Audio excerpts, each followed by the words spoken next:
Thank you. You didn't say I was grumpy and angry, which was I thought we'd agreed on. No. Martin suggested cantankerous, I think. I didn't talk about your lichen expertise either. No. Well, thanks to Philip for clearing up in 2 lines the confusion about what retrenchment is and what retrenchment pruning might be. That saves another whole day of discussion, perhaps. I've been boring you about statics for 15 years now. I think they put me on a Wednesday to send you home, perhaps, to bore you with some maths. I'm not going to talk about much maths. I do worry that I'm going to become as annoying as David Evans, talking about risk or Julian Forbes-Laird. We've been using this for 15 years. We've been using statics for 15 years, and we've tested 250 trees now. That's not a lot, and if you're in Germany, you do 100 a year because they believe it, and we don't for some reason. It's changed the way we manage trees. It's changed the way we manage trees when we're not testing them, when we're just surveying them using VTA. And there are a couple of principles. There's 2 principles I'm going to talk about today. Just not the detail of it, just the basic principles of why, what has changed in our view about how we view likelihood of failure of whole trees. I'm not going to be talking about branches. So this is the big decay at the base, the extensive root decay, or the apparent extensive root decay, and what that means for how we assess trees without using tests, and what you can do to get information to help you make those decisions. So one of the main principles, one of the main shifts for us is looking at safety factors, but not strength loss so much. So you can have, in certain scenarios, you can have a hell of a lot of strength loss, and you can still have high safety factors. I'm going to talk about safety factor. I'm going to say safety factor about 100 times in this presentation. So a safety factor is if you've got a load that your structure has to carry. A safety factor is 1 is it can just about carry that load, or you could look at it the other way, it will just about break. If it's a safety factor of 2, it can carry twice the load and it's not going to break, it's got a margin. So if you're going to calculate a safety factor, you need a load. So there is no one safety factor for a tree. There's a safety factor for a tree in a whole series of scenarios, load scenarios. And that's not something we decide as an industry. That's done for us socially and in British standards for designing buildings and structures. We don't need to think about that. So people are going to probably ask about, these are 1 in 50-year storm events, but you're probably all looking, oh, that's 97 and we've got climate change. That will get changed at some point, but that's not our job. We're making risk management decisions based on what is appropriate at the moment with the information we have, and that will be judged on that. We won't be expected to modify the British standard in our decision making. So one of the important shifts for us is, well, what is your storm that you're thinking of when you're doing VTA? I think probably it's quite vague, and we're defining it as a specific event, a 1 in 50-year storm. And that's really helpful. You can get a safety factor, you can get some numbers. And despite the alarmist rhetoric in the industry, we're risk managers. We're involved with risk management decisions. We're not expecting trees to survive every event. And this is the recent hurricane. It's in the Bahamas. 185 mile an hour winds, apparently. That's what was reported. I'm finding that's extraordinary. But we're not expecting trees to survive that. We're not expecting defect-free trees to survive that. We shouldn't be thinking of those events. We're picking an event that's reasonable. That's foreseeable. But we're picking a reasonably foreseeable event that we accept as a threshold. So this is some examples. We're defining some criteria, some failure criteria. These are 2 oak on a prestigious estate, and they were worried about compaction from an annual event. They were worried about the impact of potentially of root death. They had experienced some dieback. And they have theoretical safety factors. The one on the left, 15, one on the right, 20. That means the one on the right, for the 1 in 50-year storm, that tree can carry 20 times that load. That's the better way of describing it, 20 times stronger. It's just, but I'll drift into that probably at some point. That's if the stem is defect-free. We did a pulling test, static load test we call them, because you guys all go, we're going to pull over the tree, isn't it funny? So we try and move away from that. Safety factors reduced, the defects in those stems, safety factors reduced to between 5 and 8 for those trees. They're 5 or 8 times stronger than they need to be. And then in the roots, this tree, we couldn't pull it hard enough to get any reaction. So yeah, you can apply a larger load and get some reaction that is readable, but you know, whilst we can't quote a safety factor, that's a good indication. It didn't move when we pulled it. That tree, the lowest safety factor was 2.3. A lot of them were about safety factors of 3. So it's 3 times stronger than it needs to be, but it should be 15 times stronger, or stiffer technically, is correct. So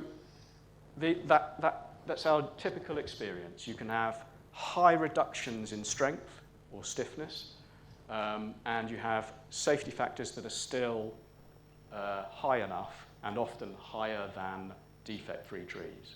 That's a typical experience. And then you have the surprises. I wouldn't have expected that tree with a safety factor of 15 to have had such a bad root reaction. And it gives clear guidance on how to manage. This tree we won't go back and test. There's no need. And this tree will test at some point. And the safety factors, the reduced safety factors and where they reduced from give you an indication of how quickly you might want to go back and how quickly things might change. So the test's expensive, and so we're usually testing important trees. They're trees in the mature phase. In the mature phase, same diagram that Philip put up, mature phase is a long period, and during that period, the crown size stays the same, so the load is the same for hundreds of years, but the stem diameter increases. And that's the second sort of principle that guides how we look at trees just in a normal survey. If you've got a big stem diameter on a late mature tree, that can afford a lot of strength loss. And it's so much strength loss that you can tell with a mallet you don't need to do a tomograph most of the time for the late mature trees. So if you just look at a tree through its life stages, it gets to early maturity, and that's as tall as it's going to get. And then it might put on a bit of crown width at some point, but then there are hundreds of years of just stem diameter, safety factor increasing, ability to have strength loss increasing, and then it's ancient and the load is completely lost, at least in terms of whole tree failure. And so for ancient trees and veteran trees usually have very high safety factors for stem fracture or uprooting. And that's based on, or that's not based on, that's very well explained by John White's aging method. If you look at what he says, but don't think of it in terms of just putting a number of years on a tree, that change in resources and how that affects stem diameter is really interesting in terms of structure in a tree throughout its life. So if you double the diameter of a stem, the area of that stem, if you take a simple circle just for the neatness of explaining, the area is increased by a factor of 4, and the ability to carry load is increased by a factor of 8. And that's because the material has a mechanical advantage. Philip was talking about levers and reductions. All of this is levers, actually. All of the height and the loads and the mechanical advantage. It's all based on levers. And so there's a volunteer who hasn't yet been told, who's going to break that for me. I can't do the rest of this now. Just break it. Great, okay. And then you did it the easy way. Break it that way, in the other plane. Come on. Okay. Are you actually not going to try? Well, I want you to tell me that you break it the other way. That was a knot, okay? Hold it, no, hold it up like that and bend it. Not that way, the other way. Yeah. So, thank you very much. My pleasure. And I can do that if you want. It's section modulus. It's a simple mathematical expression of an ability to carry a load in bending. You can pick it apart because it assumes constant material properties. That doesn't change the principle behind it, that if you move your material further away from the middle of a structure, it's stronger and it's stiffer and stronger. And I did think, yes, I'm going to stand here and go weak and flexible and stiff and strong. And I thought that's not, people are going to giggle at that. But yes, flexible and stiff and strong, stiff and strong like a hollow tree.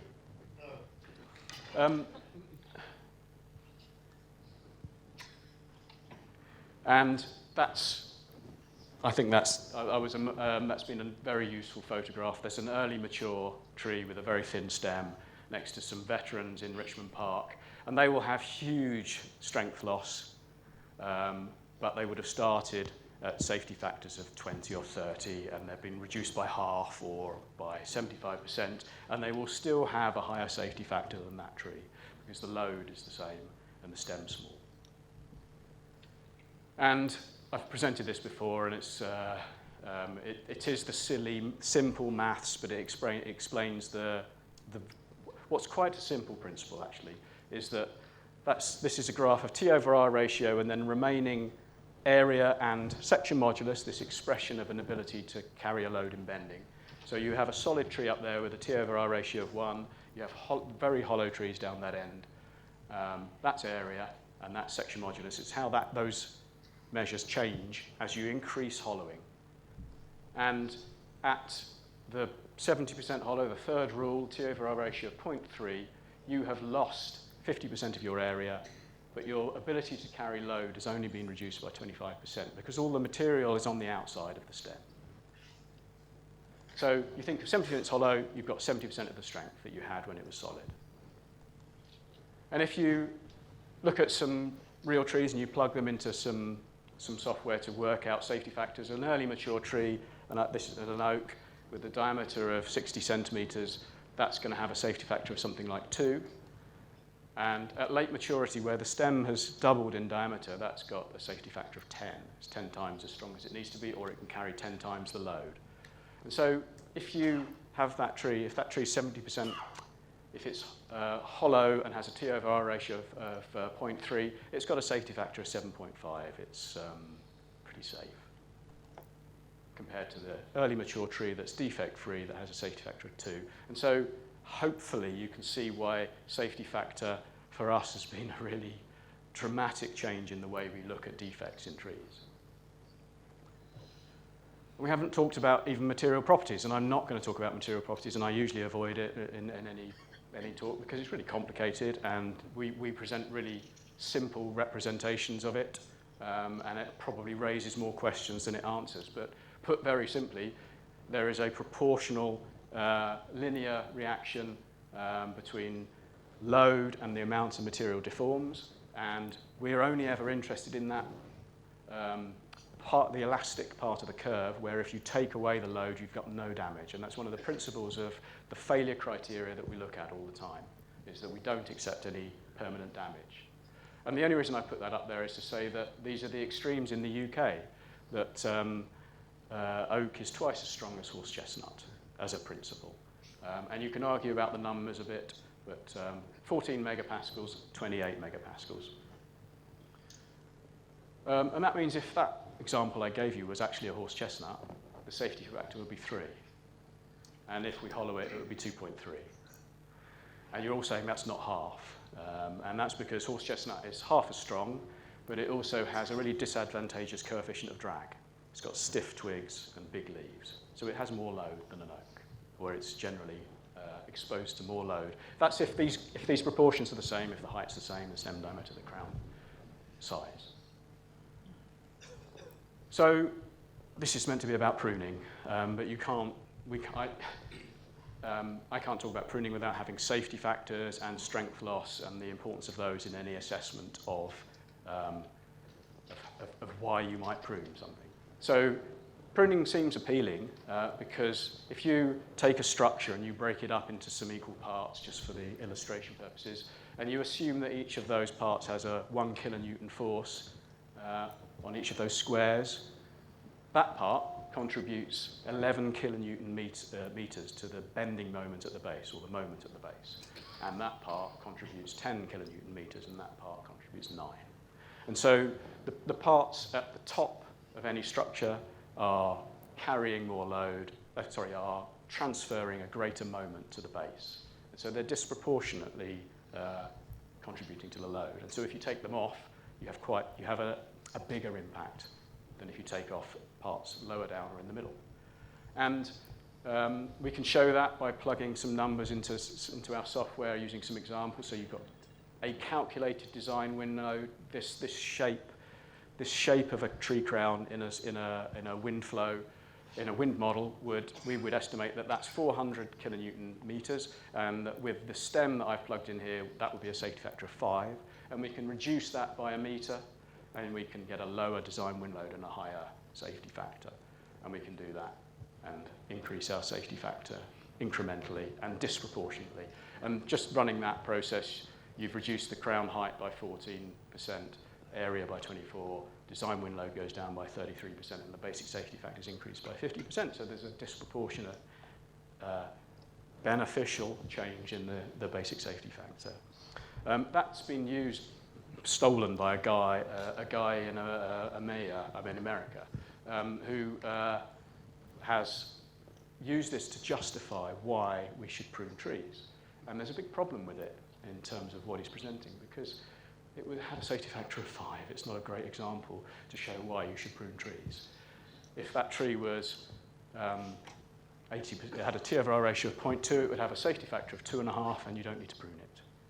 So there's a lot of misinformation and misinterpretation, and actually this conference has been interesting in terms of how dangerous presenting some information can be. It's very my concern is here. I'm going to talk about why you shouldn't really do crown reductions unless they're very heavy. But ask me why in the questions, because that's not what I mean. So that tree has a safety margin of 1.5. Crown reductions, there's a cost. You know, it's a nice, neat, easy solution potentially for not knowing whether it needs it or not, but there's a cost. So you're going to impact water relations, and Luke's talked about this. You're going to probably kill some roots. There'll be cambial dieback. There's the issue of starch allocation, and then potentially removing it again later on when it remobilizes out to the cut points. There's a potential for that. There is the possibility of reducing the resources the tree has naturally to produce adaptive growth. So we shouldn't treat pruning casually, and we shouldn't base it on a lack of information about whether it's really necessary or not. There are implications possibly for, well, no, not possibly, why am I saying possibly? It's almost certain that a crown reduction is going to have an impact on how quickly decay spreads in a tree, and there's lots of evidence for that, and actually John presented a little case study of what potentially happens in terms of growth. No, he didn't really talk about decay, I suppose. No. So this is what we do when we're testing trees. This is how we treat the wind load analysis. So this is a beech safety factor of basic safety factor. So before we test it, just with those proportions, a safety factor of 3.4. It's 3.4 times stronger than it needs to be, or it can carry a load that's 3.4 times what we think we're modelling for.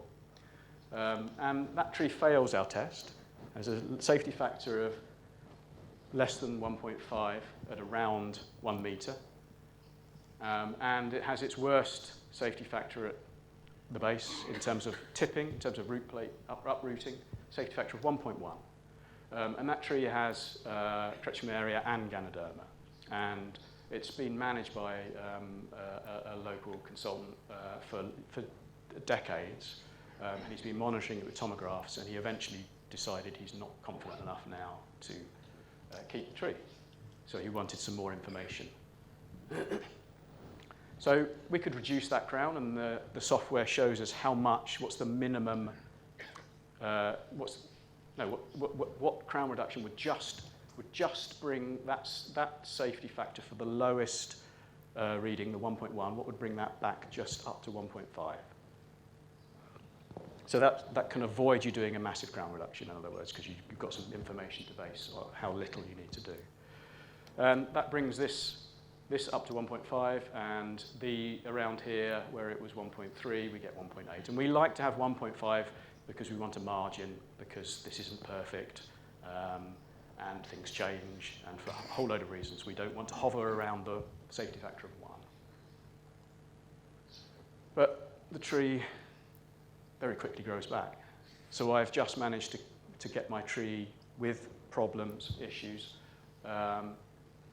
back to 1.5, and the next year the shoots mean that it's sort of not really 1.5 anymore, so you're back eating into that safety margin. So all of those numbers that I just quoted you were the standard factors in our wind load analysis, in our wind model. And this one's factor for proximity, and that, as a default in the software, increases the gust wind speeds from an adjacent building hitting the tree by 20%. And there wasn't a building there. Exposure, that's saying that my whole load is hitting the tree from that crown outline. And that tree's surrounded by a group of trees. And those weren't factored in at all when I calculated that safety factor.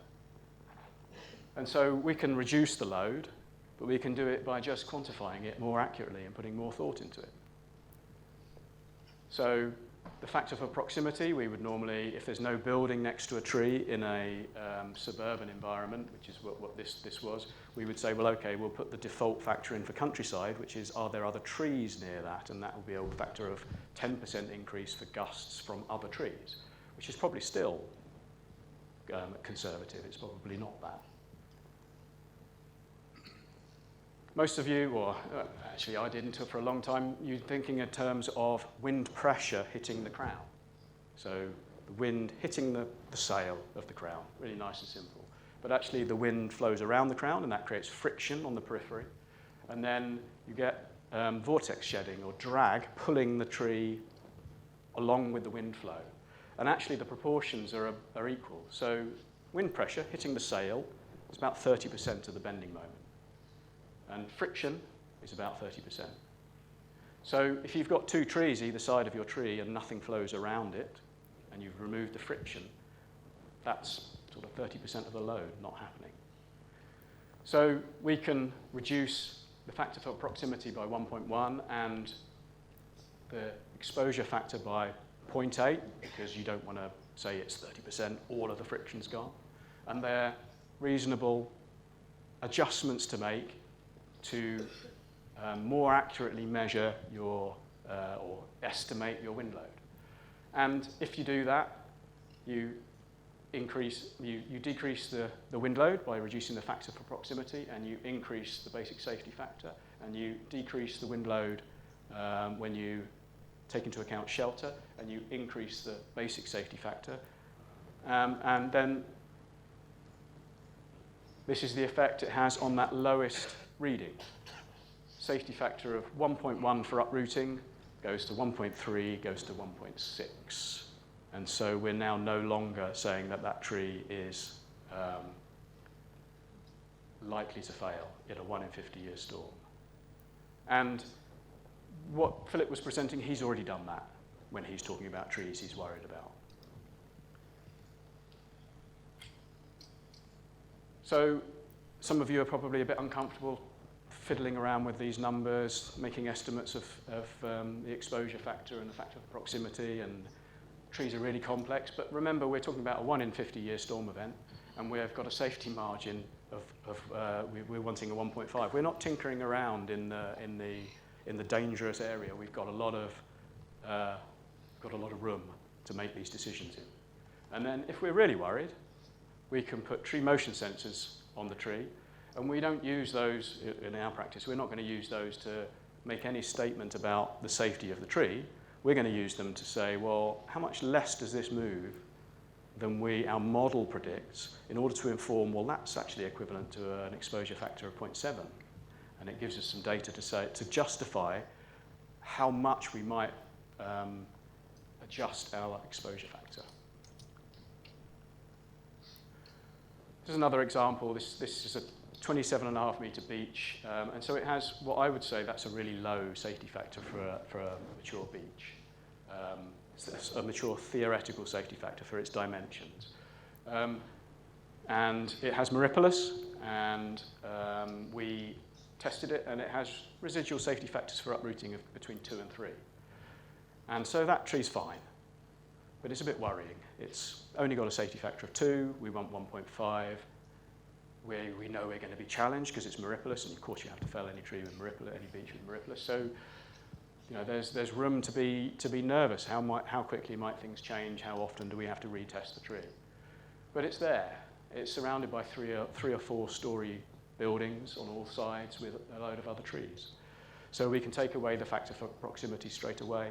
We can start to think about, well, how much shelter there is around that tree. And if we can make some adjustments to say, well, actually, it's not safety factors of 2 or 3 for a 1 in 50-year storm. It's safety factors of 3 or 4.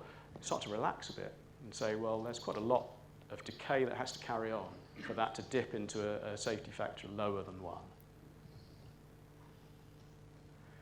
You can use, this is tree calc, I'll show you later if there's time how this works. You can use this with certain trees to show that the trees are theoretically unsafe already, even if they're defect-free. And you could choose to say, that means that statics is nonsense. And you can take a look, oh, it's not there. You can take a look at the estimated residual wall thickness of 1 centimetre and say this model is rubbish. But actually, this is a model. It's very conservative. It needs to be interpreted. You need to understand what it is. This is I haven't mentioned this. This is bending and compression failure. Actually, you can ask questions about that, the implications of that in terms of the compression failure versus cross-sectional flattening and cracking and longitudinal cracking and torsion. But the fact that this tree has a theoretical safety factor of 1.3 actually makes absolute sense. It's at early maturity, it's the tallest it's ever going to be, and it's got the smallest stem it will ever have. Damn. So when trees fail the test, it's very obvious. That tree had a safety factor of 0.8 for uprooting. That was the crown reduction it needed. It was very obvious that was a big problem. We're not going to do that crown reduction, and before we got to convince the client that was a problem, it blew over. Here's an avenue, and we tested all of these trees. It's newly installed, and they were all fine. I thought they'd all be fine, apart from one. And that had a root safety factor of 0.4. That was totally trashed. And that's why. They severed really big roots right next to the stem. It wasn't immediately obvious. All of the other trees had similar, not quite the same, but similar sort of damage, I'm sure. That one came out really badly. We did a destructive test, and I haven't got time to show you, but that really proved that supports the generalized tipping curve almost perfectly, that was nice. I'm just going to whiz through tree calc. This is a tool you can use to start estimating and playing around with safety factors. You can get to that on our website. This is not our software. This is just a link. It's nothing to do with us. So you populate some basic data. So tree species, that populates some default factors that you can change if you really understand this stuff. So drag factors and wood strength. You populate the dimensions. So this is stem diameter parallel to the load and stem diameter perpendicular to the load that you're considering. You can change the wind speed, but this is defaulted at the bottom of a Beaufort 12 gale. That's a really big storm. And then you choose some crown shapes. Everyone hates this. They really struggle with the whole, God, that's just a circle. You know, it's called egg, that's called pear. This is ridiculous. But load in a photo, scroll around to find something that fits, change the crowns, the spread, that starts to fit now. That doesn't seem so stupid anymore. Okay, you haven't factored in this, so you're on the safe side, actually. Choose your roughness category. There are different wind speeds and different wind modelling in different environments, city or countries or suburbs. Or this one's in the suburbs. And then you press calculate and you get a safety factor. And this is the theoretical, as if it's completely solid. Here's my elliptical shape, so it's weaker in that plane. You think of that. And you can use this in one or two ways. You can scroll through and think, I think my tree has a T over R ratio of 0.2 when I bang it with a mallet. And therefore, I've got quite a healthy safety factor.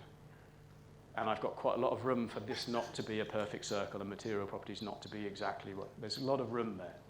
Or you can scroll through the various scenarios which use up, say, you know, where the strength loss uses up the safety margins, and then you can stop at a point where you start to think that's getting close to my safety threshold.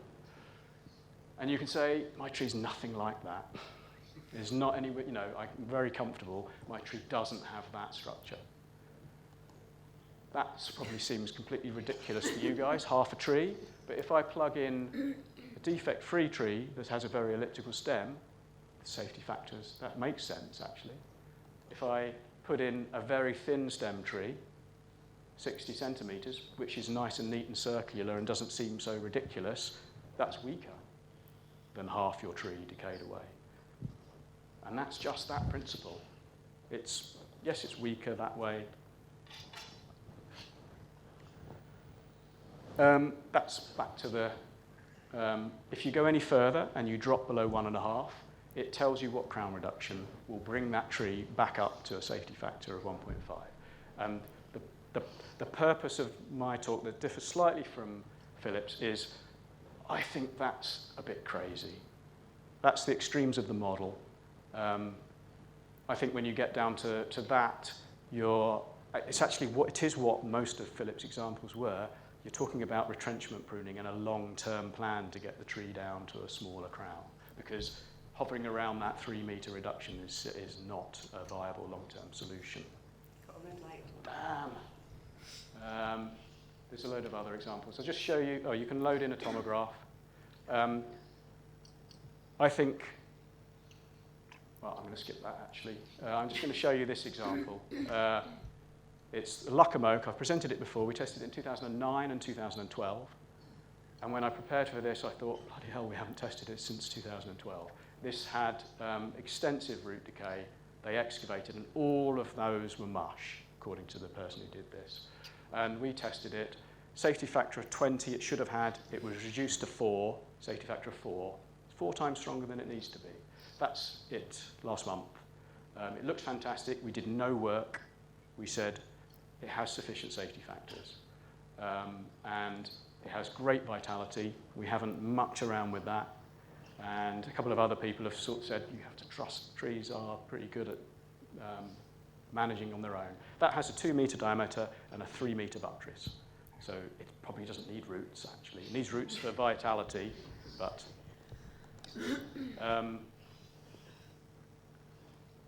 quantifying the load is not doing nothing. You don't need a chainsaw to protect your liability.